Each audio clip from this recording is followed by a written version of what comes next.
been kidnapped. Alan, please help me. Alice? You'll do exactly what I say if you ever want to see your wife again. I can't tell anyone except my agent Barry. Damn it, Barry, they'll kill her! You're my best friend, and I'm worried that you're not right in the head. The ransom is a manuscript I supposedly wrote that's coming true before my eyes. It happened just the way it was on that page. So dark. I have found only a few scattered pages. I want the entire manuscript. The deadline is in 2 days. I found Mr. Wake's pages. Good girl. How the hell did she get her hands on the manuscript anyway? I don't know. She's resourceful. I told you you were too hard on her. Listen, I found out all sorts of interesting stuff while I was digging around. Yeah. Mr. Wake, it's Sheriff Breaker. We have an FBI agent here, Agent Nightingale. FBI? He's anxious to see you. You'd better come to the station.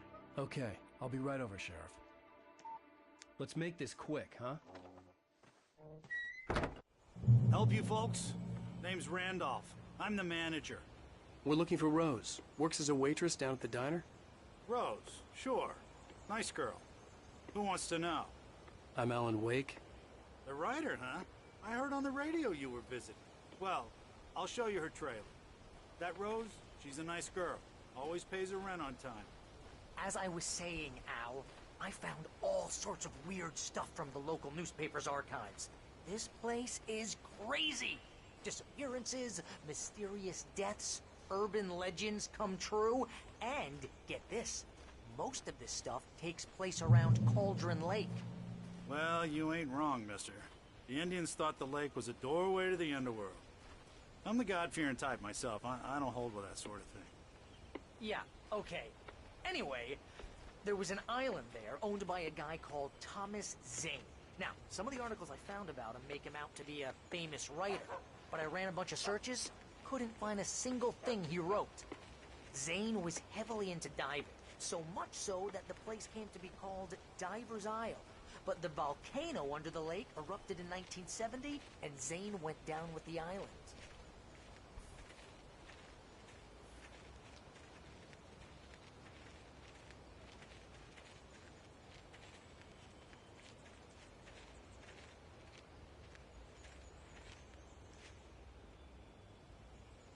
It gets better.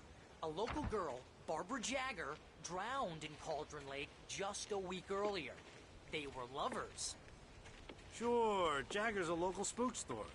The Scratchin' Hag. Comes for you in the dark. Childish stuff like that. Anyway, Al, I'm just getting to the best part. All of the articles about this stuff were written by Cynthia Weaver. I asked around, and she's that crazy bag lady you met. What, the lamp lady? She can be a little loopy, but she's not homeless or anything. Yeah, anyway, she knew both Jagger and Zane before they both died, and she had some kind of a breakdown.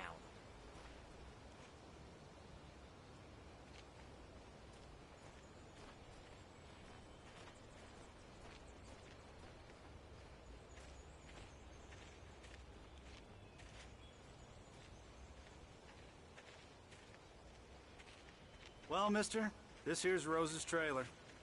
You mind me asking what you want with her? We're just here to talk to her, pal.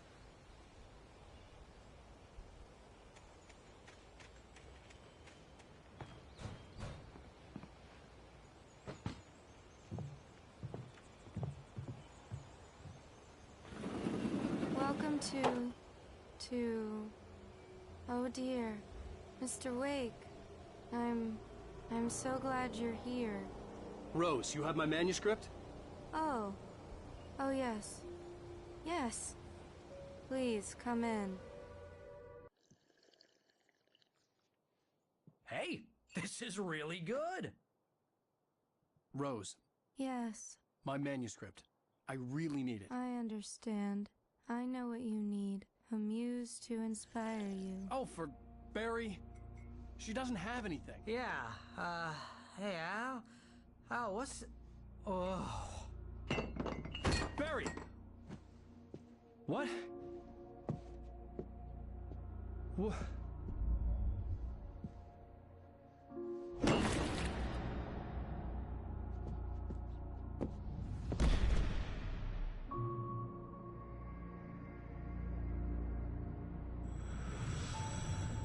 It's coming for you, hiding in my barber's skin. I'm too weak to stop it. You must turn the lights on. I promised I'd come visit you and your lovely wife. You must finish what you started. I insist. You must turn the lights on. Turn the light on. Back to work, boy.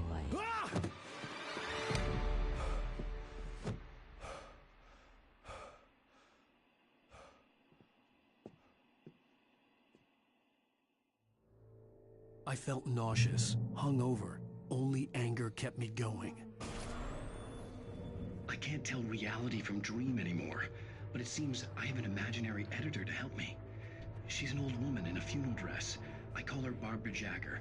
She's very strict. I'm writing faster and faster. My manuscript is being heavily revised. The edits are getting very aggressive, and each day there's less of me and more of her. I hate it, but I know she's right. She promises me I can save Alice this way. She knows more of this than I do. About the complex incantation I'm attempting. About this place. She's worked with another writer under similar circumstances, Thomas Zane.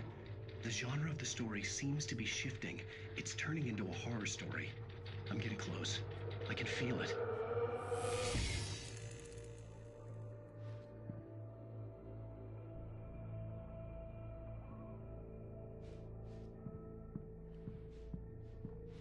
Rose took a day from me. I had less than 12 hours left to meet the kidnapper. All I could do was get Barry into the car, work something out once I got on the road. Welcome to the Oh Dear Diner. What can I get you today? Coffee? I couldn't work up much hate for Rose. Something had used her to get to me and left its mark. First refill is free. Milk and sugar on the counter there. Would you like to hear today's specials? Thank you. A nice day.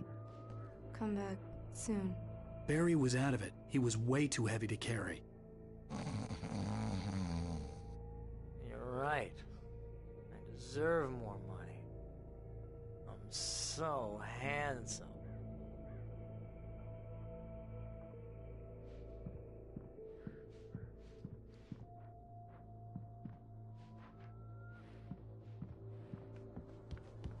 My gun and flashlight were gone. I'd have to find a way to get Barry into the car as quickly as possible. There was no time to waste. Mr. Randolph liked Rose. That little smile she had. How she was still sweet when life had tried so hard to make her bitter. It wasn't any of his business what she did in her trailer. But those strangers, the writer and his smart-ass sidekick, looked like trouble. And they'd been in there for hours, way past her normal bedtime. He reached for the phone and called the sheriff's station.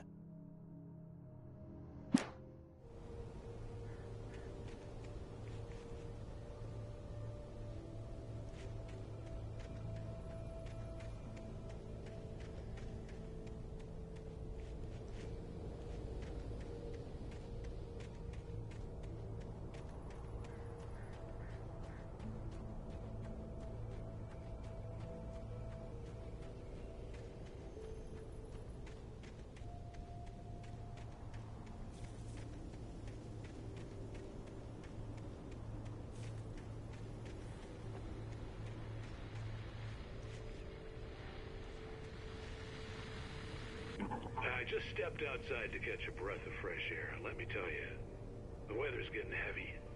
Nights like this make me especially glad I'm here talking to you and not home in bed. Once the weather takes a turn like this, I can't sleep at all. It's all tangled bed sheets and dark thoughts, punctuated by the occasional plunge into nightmare. Is it just me? Well, perhaps it is. But I hope I can make the night a little bit easier to get through. Caller, you're on KBF FM. Hey, Pat, it's Walt Snyder. What's on your mind, Walt? Well, I ain't the way you are, but, well, I can't sleep either, you know? I just been staring out the window here, trying to make sense of it all, but, I ain't been drinking either, you know? I just... Well, you sound like a man with a problem, Walt. Yeah,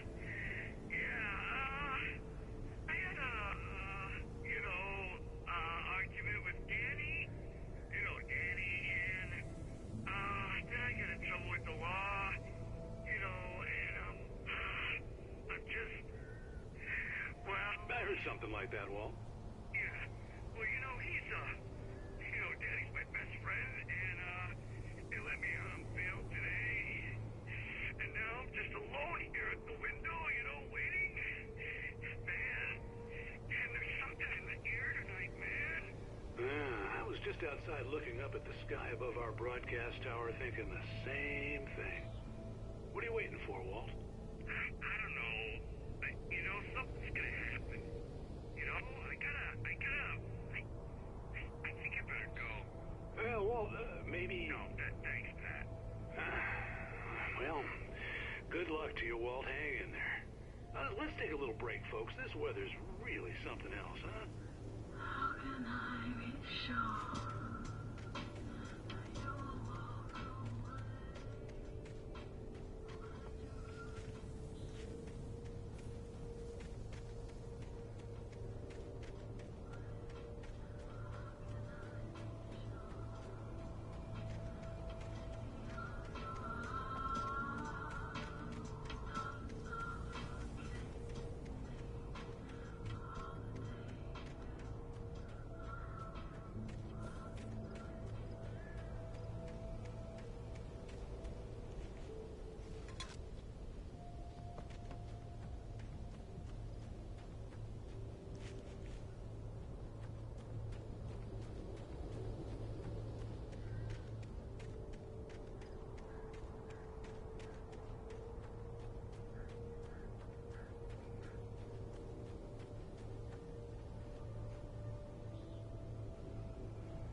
Oh, you're gonna get it now. God knows what you've done to that poor girl. This is Agent Nightingale, FBI! Get him up, Hemingway! You're under arrest! You move a muscle, I'll unload right in your goddamn face! Stay right where you are, Slane!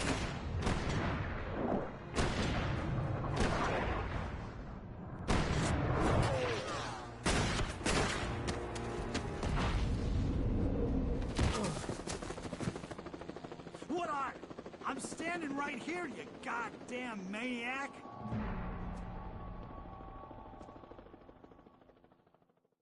I hated to leave Barry behind, but there was no way I'd miss my appointment with the kidnapper. Give it up, Mr. Wake. Come on. Make it easy.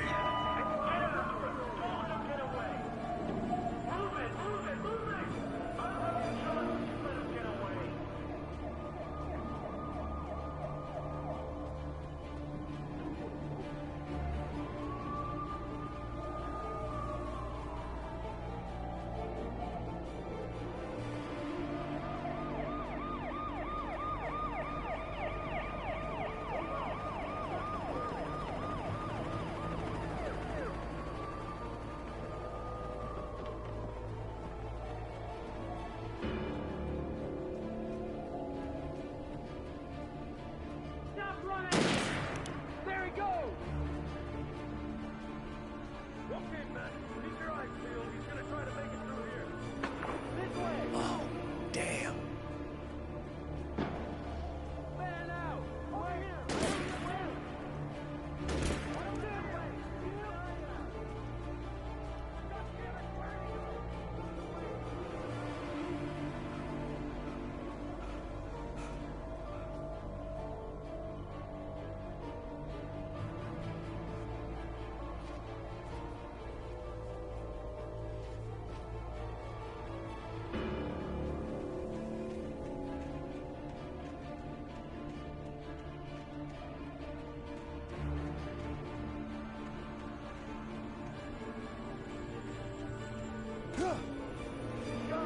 Come on, guys.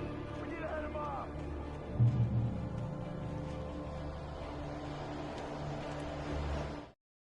For decades, the darkness that wore Barbara Jagger's skin slept fitfully in the dark place that was its home and prison. It was hungry and in pain. It dreamed of its nights of glory when the poet's writing had called it from the depths and given it a brief, terrible taste of power and freedom. The rock stars had stirred it from the deep sleep the poet had sunk it back to in the end. When it sensed the rider on the ferry, it opened its eyes.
body shot!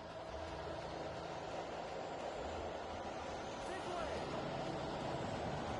Over here!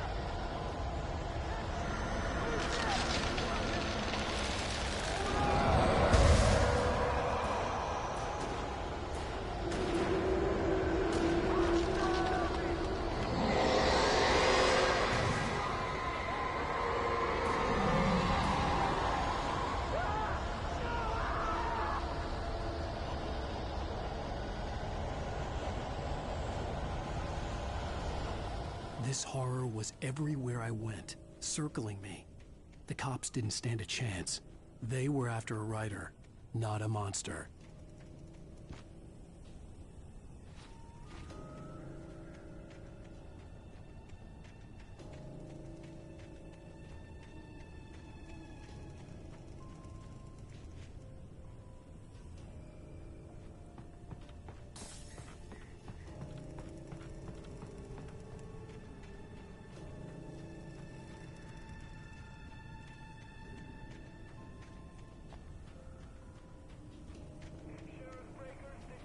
Nightingale. I've lost contact with where the men you assigned to me.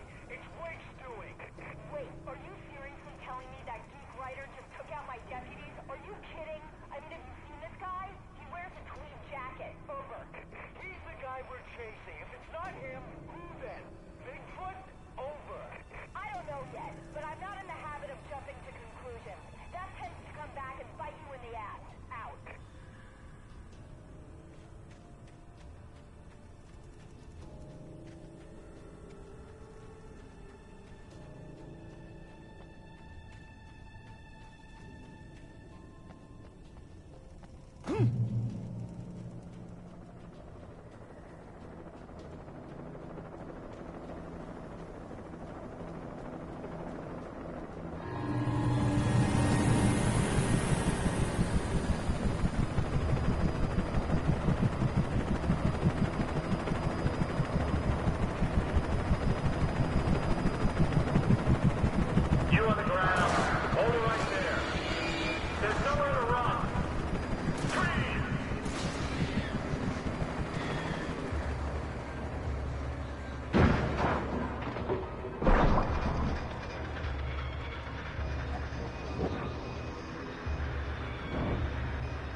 This is James. Mulligan, Thornton, come in. Over.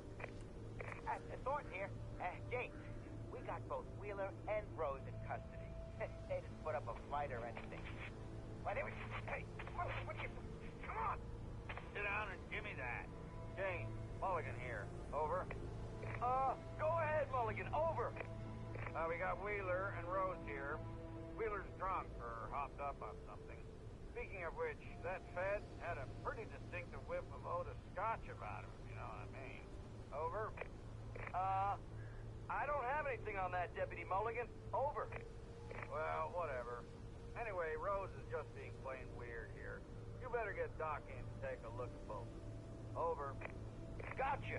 you better get them here quickly. The Fed's gonna want to interview Wheeler. Over. Oh yeah, I bet he does. Looks like they have a lot in common. Mulligan out.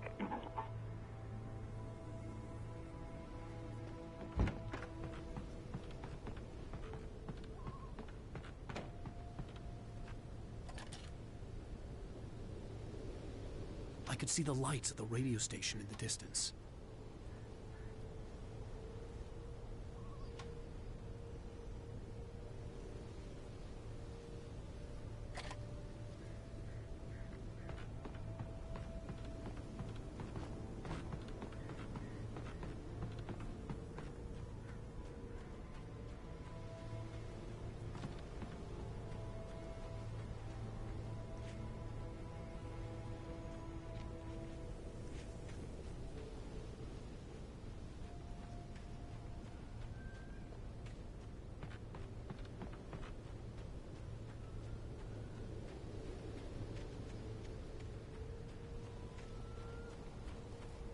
I imagined that the broadcast tower in the distance was part of the local radio station.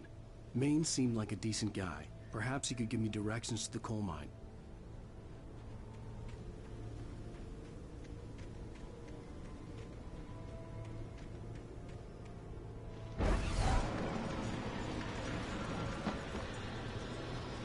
Unnatural shadows clung to the gate.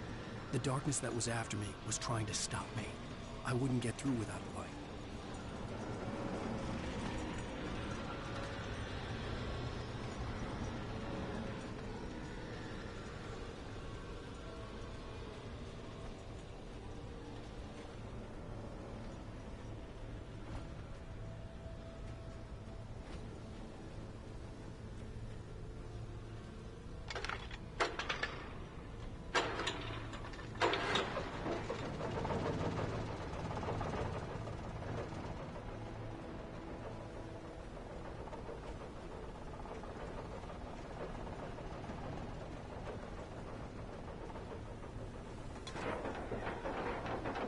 The old generator conked out.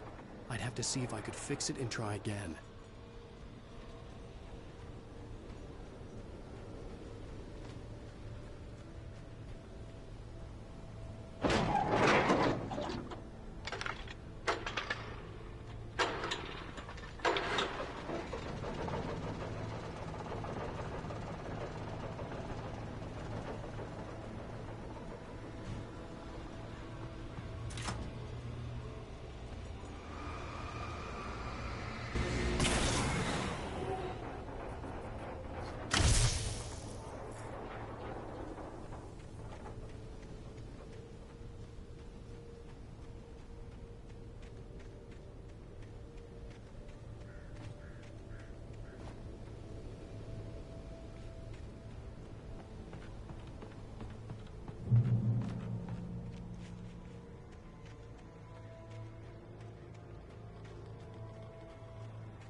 It took me a moment to recognize the flashbang grenades.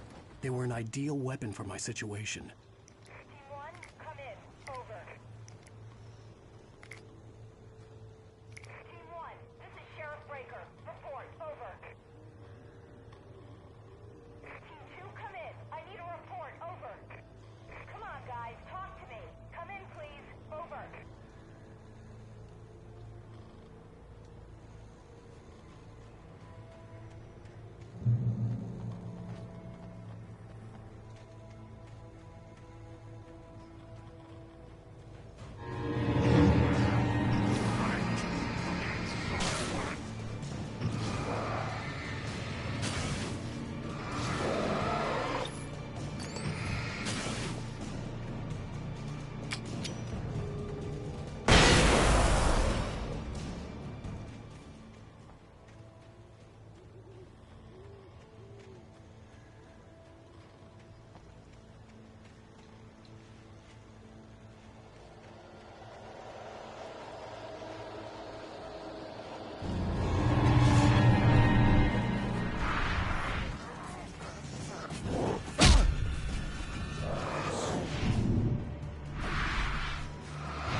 call. You're on KBF-FM with Pat Maine. It's Milt Peabody, Pat. What's on your mind, Milt? Well, I live near the trailer park, Pat, and there's a big ruckus going on over there. Well, that's just up the road from me, too. What's going on, do you know? I don't know, but there's a bunch of police cars there, lots of sirens, a helicopter buzzing around, and I think I heard some gunshots. Gunshots? Yes, sir, like from a pistol. So can you find out what's going on? Because it's just next door and they're popping off guns there. They're still shooting? No, it was maybe 10, 15 minutes ago. It sounds serious, Pat. I'm telling you, it don't sound like no party. Well, I'm certainly going to give the station a call, Milt. Okay. You'll hear it here as soon as I hear from them. Okay, thanks.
I hope Maine could lend me a car to get to the coal mine.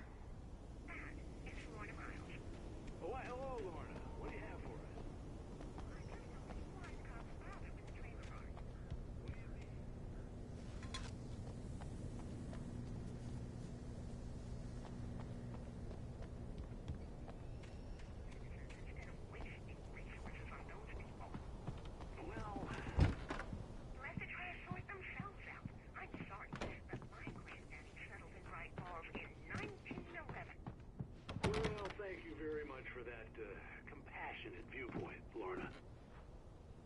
Oh, here's a little surprise.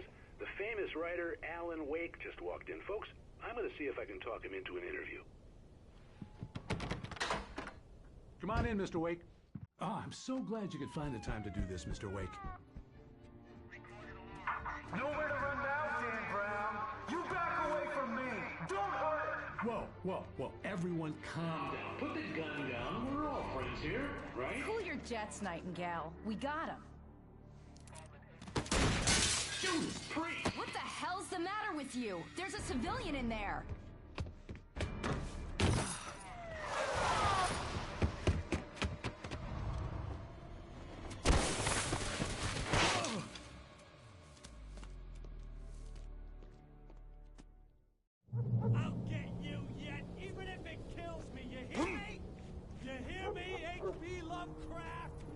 had fallen off so many cliffs it was ridiculous.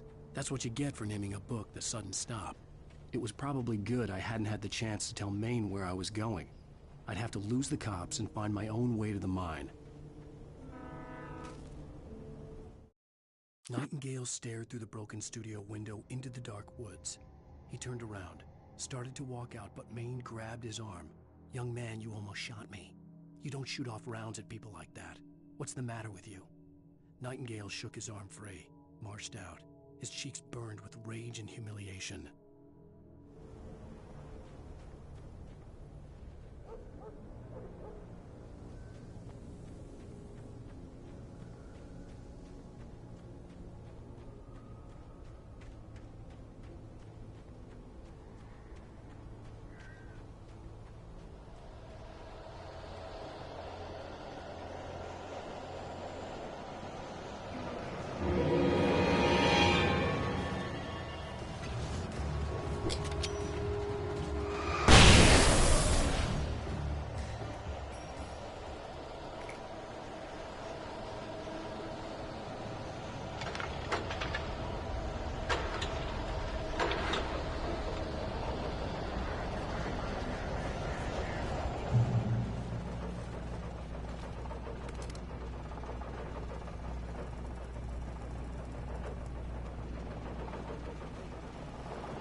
There was no sensible reason for the power company work lights to be here.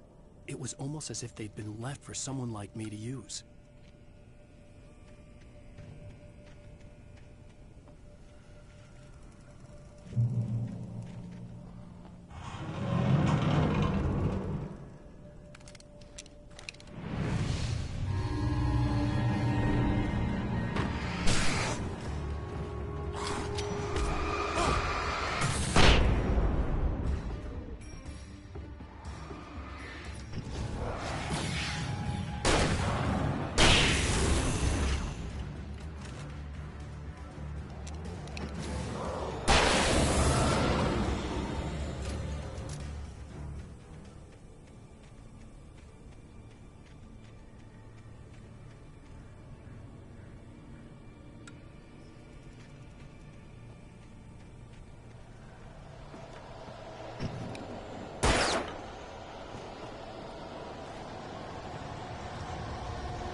The bulldozer's engine roared to life. Mud and rocks flew as it fought for traction. It crashed through the concrete wall and landed heavily in the yard. If it were an animal, it would have shaken its head after the impact, fixed its eyes on me, and charged. Of course, it had no head, nor eyes. Shadows crawled on its form, twisting it into a monster. Then, it came for me.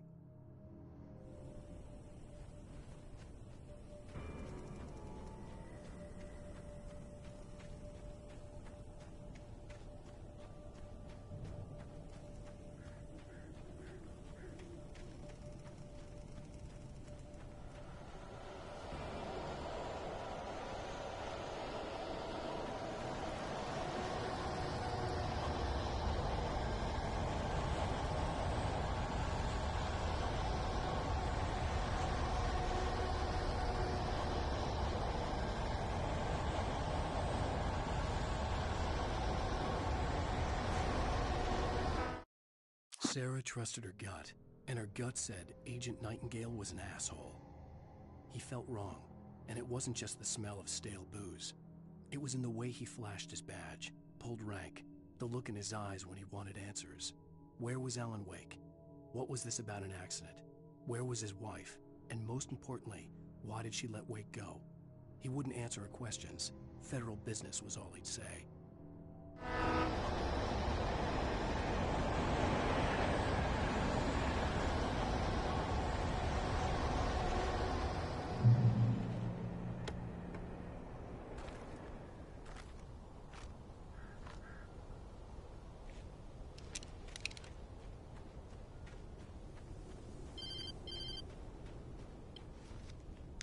Hello? The most stubborn man I've ever met. Alice? Alice? Alan. I'm so afraid. He keeps me in the dark. Please help me. I look at you, Alan, and it's not you. Something else. Looking out from behind your eyes. Alice, I'm here. I'm so alone here. It's all gonna go to hell. You need to be careful. Cooperate. The connection had been terrible, but that wasn't the only thing that hadn't been right with the call. She sounded wrong somehow, but she had called me.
The pipe wrenched itself loose from the bridge's steel framework.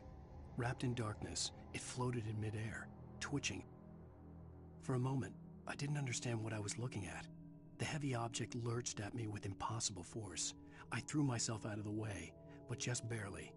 When I turned my flashlight on it, it shook in a dark rage, before it flew at me again. I could see a railway bridge up ahead, and a warehouse of some sort on the opposite shore. I hoped I could find a car from there.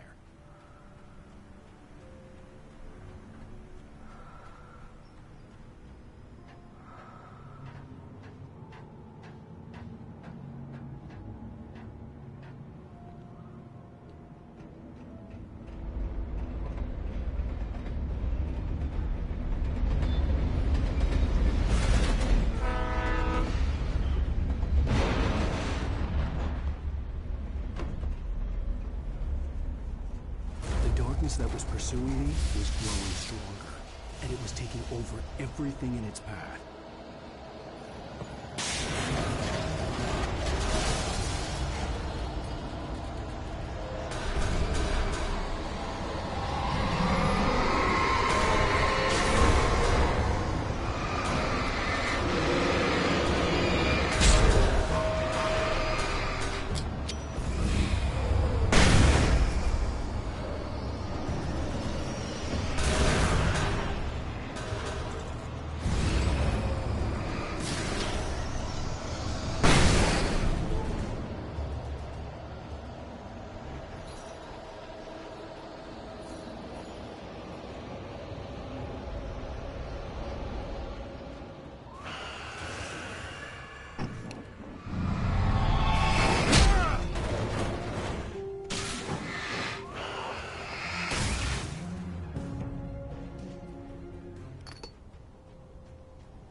I slammed the door shut right in his smug face. He pleaded for me to open the door. True to form, the asshole actually thought I would obey. I had no sympathy left, no guilt either, not for him. I took a moment to savor the scream. I bet I had a smile on my face. It was all that I had time for. The dark presence was inside the lodge with me.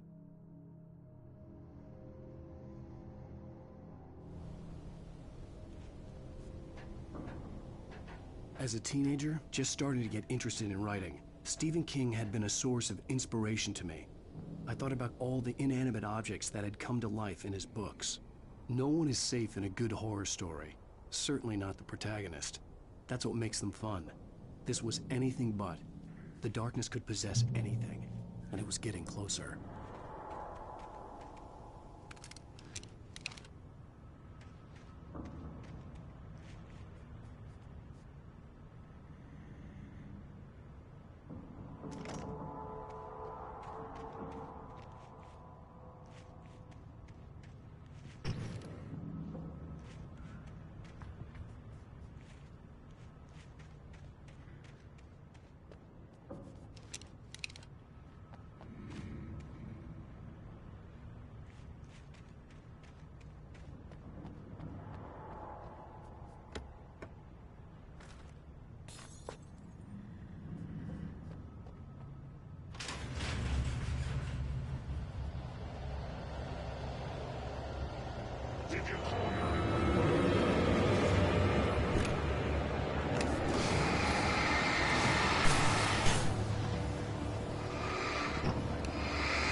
We take the facts of our existence for granted, unaware that they're merely a thin layer of desperate self-delusion.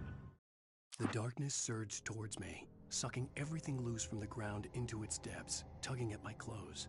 I saw the flare the kidnapper had dropped and threw myself towards it just as I felt my feet leave the ground. The darkness embraced me with the force of a tornado. Somehow I managed to light the flare. The darkness roared and cast me away. I fell toward the dark waters of the lake far below. Covering a vast cosmos of madness and horror. All too often the stars are right.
never been this glad to see the sunrise. I had a couple of hours to get to the coal mine.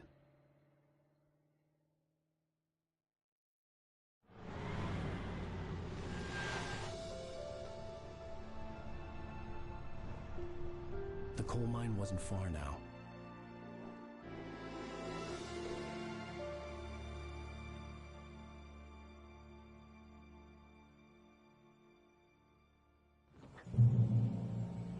Today, I would meet the kidnapper, and he would give me Alice. I wouldn't give him any other choice. A drowning man will clutch at a straw.